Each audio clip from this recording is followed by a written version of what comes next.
संसद में अडानी मामले पर विपक्ष का हंगामा। लोकसभा में राहुल ने बीजेपी से पूछे 6 सवाल। बीजेपी ने कांग्रेस पर किया पलटवार।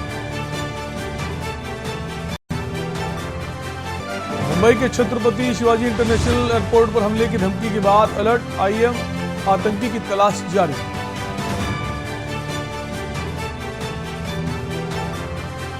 भूकंप से तुर्की सीरिया में भीषण तबाही के बीच तुर्की में फिर महसूस किए गए भूकंप के झटके। अब तक 5000 से ज्यादा लोगों की मौत। राष्ट्रपति द्रौपदी मुर्मू का 13 फरवरी को बनारस आगमन। बाबा शिव विश्वनाथ और काल भैरव को करेंगी दर्शन पूजन। प्रशासनिक अधिकारियों के साथ करेंगी बैठक।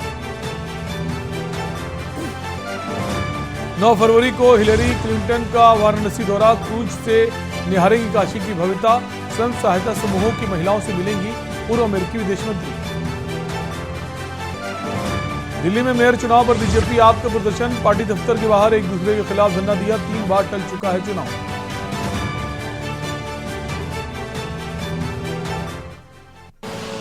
आप देख रहे हैं के न्यूज, खबरों का सारथी। नमस्कार, आप देख रहे हैं फाइनल बुलेटिन। मैं हूं आपके साथ शैलेंद्र चौहान। बुलेटिन की शुरुआत करेंगे आज राष्ट्रपति के अभिभाषण के बाद क्या कुछ रहा। संसद में लगातार अडानी का मुद्दा गूंज रहा है।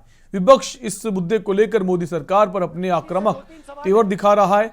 इस बीच मंगलवार को सदन की कार्यवाही के दौरान राहुल गांधी ने प्रधानमंत्री नरेंद्र मोदी से कई सवाल पूछे। आपको बता दें, राहुल गांधी ने प्रधानमंत्री नरेंद्र मोदी की अडानी के साथ पुरानी तस्वीर सदन की कार्यवाही के दौरान साझा करते हुए बोला, हिंदुस्तान के प्रधानमंत्री के साथ अडानी का रिश्ता देख लीजिए। वहीं दूसरी ओर राहुल गांधी के लोकसभा में दिए गए भाषण पर सांसद रविशंकर प्रसाद ने राहुल गांधी पर तीखा हमला बोला। रविशंकर प्रसाद ने कहा कि राहुल गांधी जो है अनर्गल बोल रहे हैं। उन्होंने कहा कि राहुल गांधी झूठे आरोप लगा रहे हैं। राहुल गांधी से मुझे हवाई जहाज में अडानी जी जाते हैं। पहले लोकल मामला था, फिर नेशनल मामला हो गया, उसके बाद इंटरनेशनल मामला हो गया। अडानी जी के लिए बोरिस जॉनसन का बेटा काम करता है। आपको पता नहीं मालूम है या नहीं मालूम? भाई सॉरी, नहीं बेटा भी भाई काम करता है। तो ये मामला पहले गुजरात का मामला। 3 सवाल पूछना है आपके माध्यम से और देश के सामने जाना चाहिए।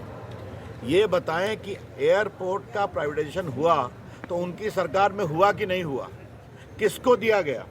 क्या वो मेरे सिर्फ कल प्रधानमंत्री जी कल भाषण देंगे। मेरे उनसे 2-3 छोटे से सवाल हैं। मेरा प्रधानमंत्री जी से 2-3 सवाल हैं।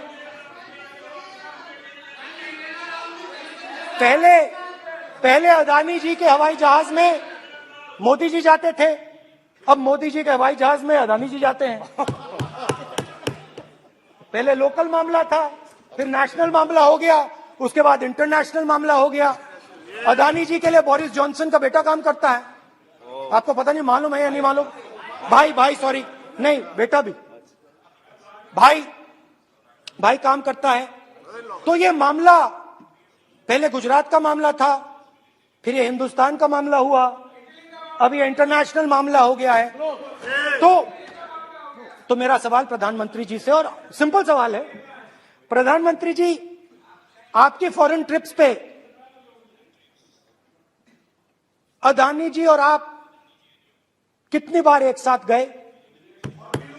Adani ji, how many times did you travel together with Adani ji? How many times did Adani ji join you later on a visit? How many times did Adani ji travel to a country immediately after you did? And in how many of these countries after you visited did Adani ji get a contract? Also an important question, जरूरी सवाल, अडानी जी ने BJP को पिछले 20 साल में कितने पैसे दिए हैं?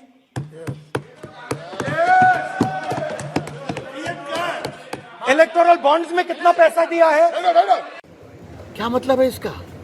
तब मुझे पीड़ा से बोलना पड़ा, राहुल जी आप तो बेल पर है ना, एक भ्रष्टाचार के मामले में, जिनका पूरा परिवार आकंठ भ्रष्टाचार में डूबा रहे, वो इस तरह की बेबुनियाद गाली गलौज तर्कहीन बातें भारत के ईमानदार लोकप्रिय प्रधानमंत्री पर लगाएं, इस समय दुर्भाग्य की बात क्या हो सकती है? राहुल गांधी से मुझे 3 सवाल पूछना है आपके माध्यम से, और देश के सामने जाना चाहिए। ये बताएं कि एयरपोर्ट का प्राइवेटाइजेशन हुआ तो उनकी सरकार में हुआ कि नहीं हुआ, किसको दिया गया, क्या वो लोग एलिजिबल थे, ये किस रूल की बात कर रहे हैं। स्वाभाविक है, विस्तार होगा, विकास होगा तो नए नए लोगों को अवसर देना पड़ेगा। उनको क्या मेड इन इंडिया से परेशानी होती है? अगर भारत के लोग सेना का उपकरण बना रहे हैं, आयुध बना रहे हैं, तो क्या परेशानी है भाई? सब बाहर से भी आएगा और बाहर से ही आएगा ताकि डील हो और कमीशन हो, जो होता रहा है। तो ये सब बंद हो गया है, तो राहुल गांधी के मित्रों को परेशानी है, वही गुस्सा दिखाई पड़ रहा है। झारखंड के मुख्यमंत्री हेमंत सोरेन ने दिल्ली के मुख्यमंत्री अरविंद केजरीवाल से मुलाकात की। मुख्यमंत्री अरविंद केजरीवाल की मुख्यमंत्री हेमंत सोरेन से ये शिष्टाचार मुलाकात थी। मुलाकात के दौरान दोनों मुख्यमंत्री ने देश और राज्य से जुड़े विकास के कई मुद्दों पर चर्चा की।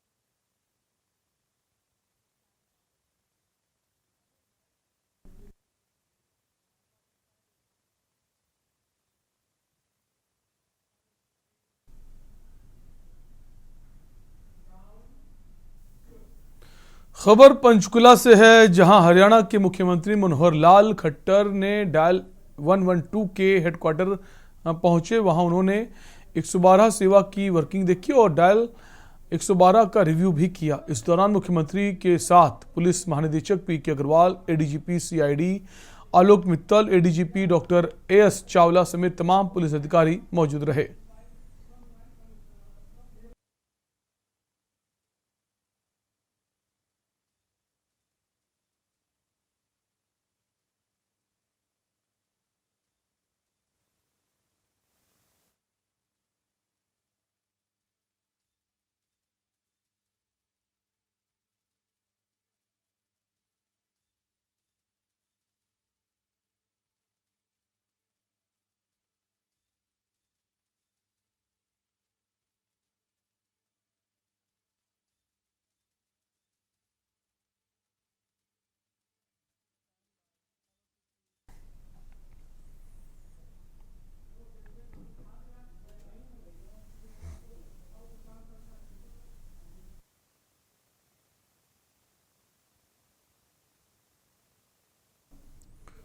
लक्ष्मणगढ़ के बलारा गांव में रविवार को घर से लापता हुई 13 वर्षीय छात्रा का शव सोमवार की रात बलारा गांव के एक कुएं में मिला। पुलिस ने शव का पोस्टमार्टम करवाकर परिजनों को सौंप दिया है।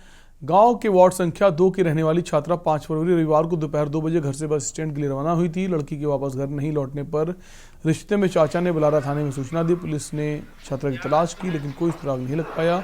सोमवार की शाम को बलारा गाँव के कुएं में शव मिले होने की सूचना मिली, जिस पर थानाधिकारी कैलाश यादव मौके पर पहुंचे और गांव वालों की सहायता से कुएं से शव को निकलवाकर लक्ष्मणगढ़ के उप जिला चिकित्सालय की मोर्चरी में रखवाया।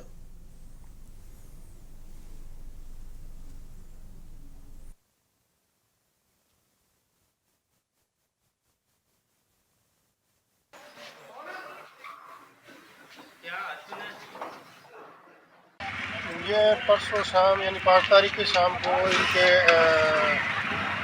मामा जी देवेंद्र जी आए थे कि हमारी 13 साल की लड़की घर से गायब है, तो इस समय में उन्होंने मुकदमा दर्ज करवाया था। रात काफ़ी हो चुकी थी। दूसरे दिन कल हमने काफ़ी तलाश किया, सीसीटीवी फुटेज, सीडीआर सब एनालिसिस किया, आसपास पूछताछ की गई गाँव वालों से, घर वालों से। तो घर वालों ने तो प्रथम दृष्टि ये मान लिया था कि हमारी बच्ची कहीं ना कहीं सुसाइड कर ली। ऐसा मेरे पूछने पर उनके घर वालों ने बताया कि ये 2-4 दिन से पता नहीं मानसिक रूप से थोड़ा यूँ चल रही थी, घूमने का जिद कर रही थी। माँ ने उसको मना कर दिया था, जिस पर माँ और बेटी दोनों में नोक-झोंक भी हुई है। कल शाम को फिर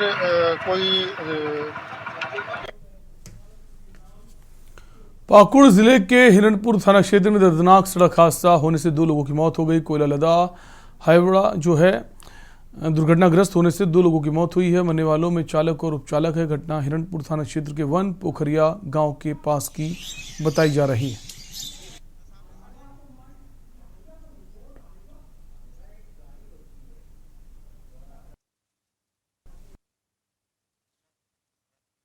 अंतर्गत बन पोखरिया के पास में एक हाईवा जो है खड़ी हाईवा को ठोक दिया है, जिसकी वजह से एक चालक और को चालक को गंभीर चोटें आई थी। डिंडोरी जिले के बजाग विकासखंड में हर वर्ष की तरह इस वर्ष भी एक सप्ताह की मंडई मेले का आयोजन किया गया, जिसमें बाहर से आए व्यापारियों के द्वारा हर तरह की दुकानें लगाई गईं। इस क्षेत्र में की सबसे बड़ी मड़ई मेला मानी जाती है। इस मड़ई मेले में यहाँ पर दूर दराज से लोग पहुँचते हैं। वहीं दूसरी ओर विद्युत विभाग की बड़ी लापरवाही सामने आई, जहाँ विभाग के कर्मचारियों के द्वारा दुकानदारों से 800 रुपये से लेकर 1800 रुपये तक की अवैध वसूली का मामला सामने आया है। बिजली विभाग वाले ने लिया अपने से 1100 रुपये। क्या बोल के लिया गया है? भैया वो तो लगना है, लाइट लिए तो लगना। अब जनरेटर भी लाते तो अपन पैसा लगता, डबल लगता, इसलिए हमने 1100 रुपये उनको दे दिया। विद्युत विभाग के कौन सा कर्मचारी है जो आपसे पैसे लिए? भाई साहब वो साहब है, कौन है, चश्मे वाला है, मैं नहीं जानता उसको, नंबर हाल ही की मेरे पास है। अभी जैसे कि जानकारी लगा कि बजाग में मेला लगा है, मैंने वहाँ के स्टाफ से बात किया तो उन्होंने कहा कि यहाँ पे कोई अभी अस्थायी कनेक्शन की टीसी नहीं कटी है, तो मैंने उन्हें तत्काल लाइन काटने का आदेश दे दिए हैं। जब तक टीसी का पैसा जमा नहीं होगा तब तक लाइन नहीं जोड़ा जाएगा। जबकि सर विभाग के द्वारा, विभाग के कोई भी कर्मचारी के द्वारा वहाँ पे वसूली की गई है हर दुकानदारों से। इसकी जांच करवाऊंगा मैं कि किसने वसूला है, किस किस से क्या किया है।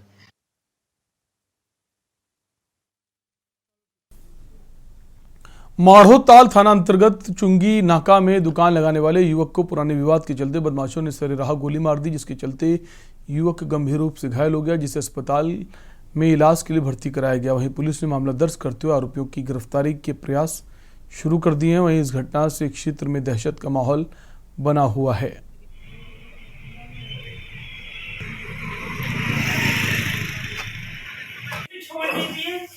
सर इसके सर ये बोला बयान वगैरह यदि आपको लेना हो। दारू खोर आया, वो तिलवारा का था, नमनगर आया तिलवारा जहाँ का भी हो, वो लड़ लुड़ के गाड़ी गलौच दे के मेरे बच्चों को मार के यहाँ से चले गया। 2-3 दिन हो, 2 तारीख की बात है। और फिर आज मेरा लड़का दुकान गया, दुकान पर उसने गोली चलाई है आके, जिसने भी चलाई हो या उसने चलवाई हो या चलाई हो, जिसने भी चलाई हो, लेकिन गोली चली है मेरे लड़के के ऊपर। आज माढ़ोताल क्षेत्र अंतर्गत चुंगी नाका बाईपास के पास एक ठेले में जो व्यापार करते हैं उनके ऊपर 2 अज्ञात बाइक सवारों ने गोली चलाई, जिससे वो घायल हो गए हैं और जो इस समय उपचाररत हैं, जिस पर कि मामला पंजीबद्ध कर तत्काल संज्ञान लेते हुए जो भी संदिग्ध व्यक्ति हैं उनको हिरासत में लिया गया है और अभी पूछताछ जारी है। संभवतः 1-2 घंटे के अंदर पूछताछ और जो भी इन्वेस्टिगेशन करना है, जो भी साक्ष्य संकलन करना है, उसे पूर्ण कर आपको अवगत करवाया जाएगा। खबर एमपी के झाबुआ से है, जहां गौतम अडानी की कंपनी को लेकर हिंडनबर्ग की रिपोर्ट को लेकर देश भर में उनकी कंपनी का विरोध हो रहा है। इस मामले पर कांग्रेस का आंदोलन चरम पर नजर आ रहा है। इसी कड़ी में झाबुआ जिला कांग्रेस ने झाबुआ LIC दफ्तर के बाहर धरना प्रदर्शन किया।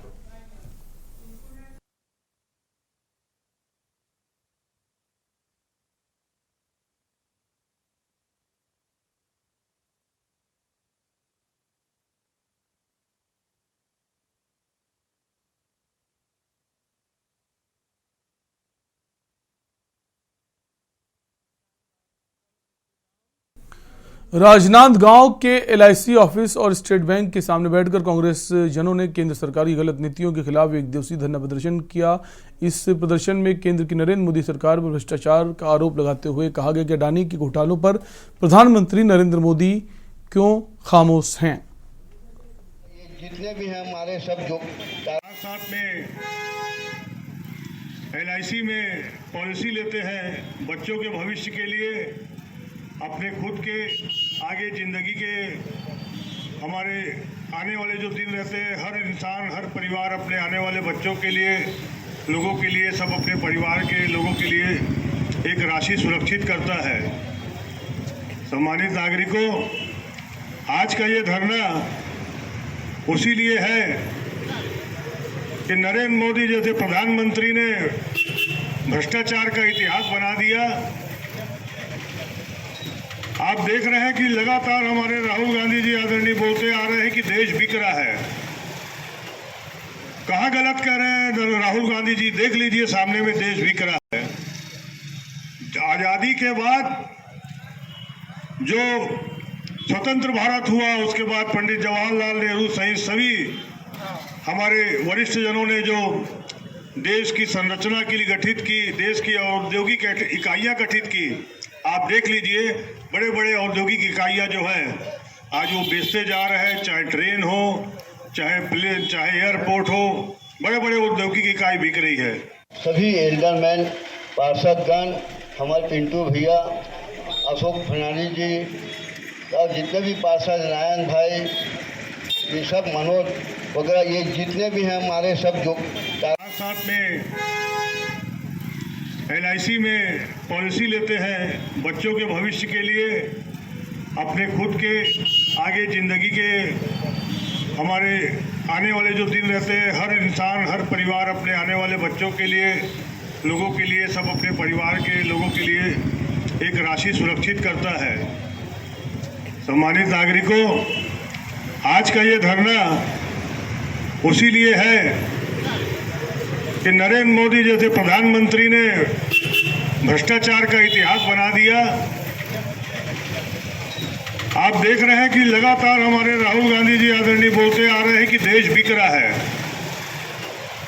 कहाँ गलत कह रहे हैं राहुल गांधी जी? देख लीजिए, सामने में देश बिक रहा है।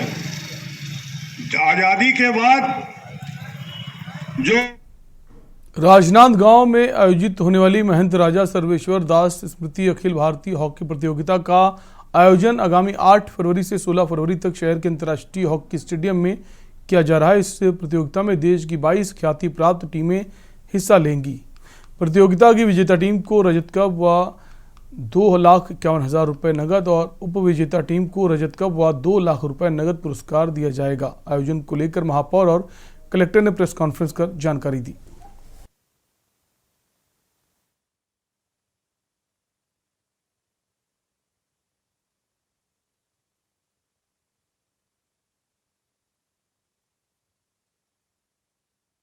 प्राकृतिक परिवर्तन को मैं नहीं कह सकती, कभी फरवरी में गर्मी नहीं रहा, हाँ, लेकिन इस बार हुआ। फिर भी जहाँ तक है प्रयास करेंगे। अभी CM आएंगे तो फ्लड लाइट की मांग करेंगे।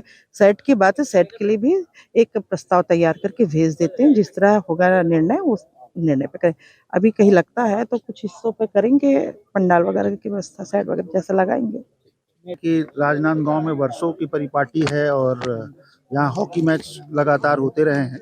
इसी अनुक्रम में 8 फरवरी से 16 फरवरी तक यहाँ पर टूर्नामेंट का आयोजन किया जा रहा है और देश के नामी गिरामी 22 टीम इसमें हिस्से लेंगे और उन सभी से उनका कंसर्न भी मिल गया है और हमारी तैयारी भी लगभग अंतिम चरण पर है और एक अच्छा खेल का वातावरण, ग्राउंड खिलाड़ियों के लिए और यहाँ के नागरिकों के लिए एक हम लोग उपलब्ध करा सकें, ये पूरी आयोजन समिति पूरे प्रयास कर रही है।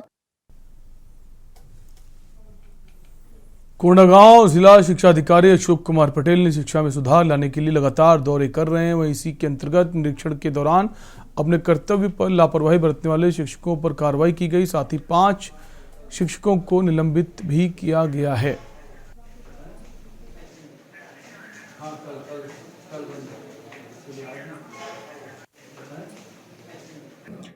नए वर्ष 2023 से जनवरी 2023 में कुल 5 शिक्षकों को उनके कार्यों के प्रति लापरवाही बरतने के कारण निलंबित किया गया है और साथ ही 23 शिक्षकों का वेतन रोका गया है और 9 शिक्षकों को कारण बताओ नोटिस जारी किया गया है, जिसका जवाब अभी लंबित है।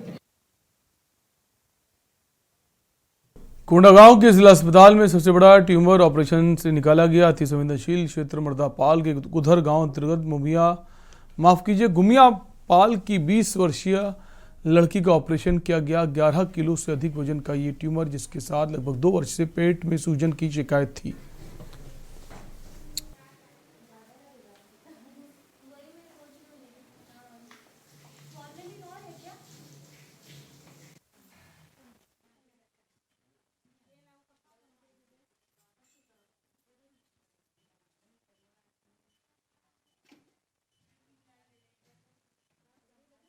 देखिए, मैं यहाँ पे कार्यरत, जैसा मैंने पहले बताया कि जून से ही हूँ। मुझे पहले का कितना बड़ा ट्यूमर निकाला गया है इस बारे में तो बहुत कुछ नहीं पता है, बट हाँ, मेरे स्टाफ के अकॉर्डिंग ये फर्स्ट ट्यूमर है जो इतना बड़ा 11 kgs का ट्यूमर निकला है। और इस केस के बारे में मैं बात करूँ तो ये बच्ची मेरे पास 5 days बिफोर आई थी यहाँ पे OPD में दिखाने के लिए। इनिशियली हमने सोचा कि इसके पेट में पूरी तरीके से पानी भरा हुआ है, बट जब मैंने सोनोग्राफी किया तो मुझे डाउट हुआ कि ये कुछ मैलिग्नेंसी या हम अपनी लोकल लैंग्वेज में उसे कैंसर भी बोल सकते हैं। कोंडागांव ज़िले में जो ज़िला अस्पताल की टीम ने एक 20 वर्षीय जो है बालिका है, उनको ट्यूमर हो रखा था, तो ओवेरियन ट्यूमर था, तो उसके लिए जो है 11 kg का ओवेरियन ट्यूमर था जिसको कि रिमूव किया गया है और हायर लेवल सर्जरी के माध्यम से ज़िला अस्पताल के टीम ने इसको रिमूव किया है। और ये एक जो है उपलब्धि है ज़िला अस्पताल की टीम की, और काफ़ी दिक्कतों का सामना करना पड़ रहा था।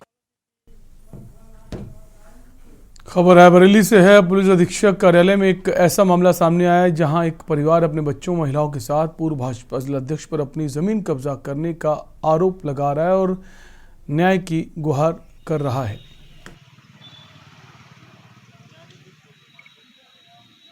हजार एक माह जौन है जमीन लीलामी में ले रहे और हमारा आदमी बीमार रहा, हमारे जौन है बहुत दिक्कत परेशानी रही, हम बीमार रहे नहीं वो पे कुछ कह पाए। अब लड़का जौन बेरोजगार हैं जो पे दुकान दौरी करे चलत कि कुछ बनवावा जाए तो जौन है भाजपा के नेता बने घूमत है और पीछे से उनका सपोर्ट।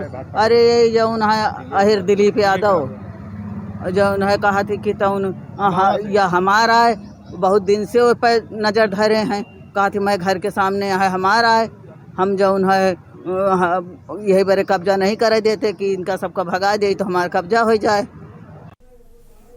और फाइनल बुलेटिन में फिलहाल इतना ही। बने रहिए के न्यूज़ इंडिया के साथ। नमस्कार।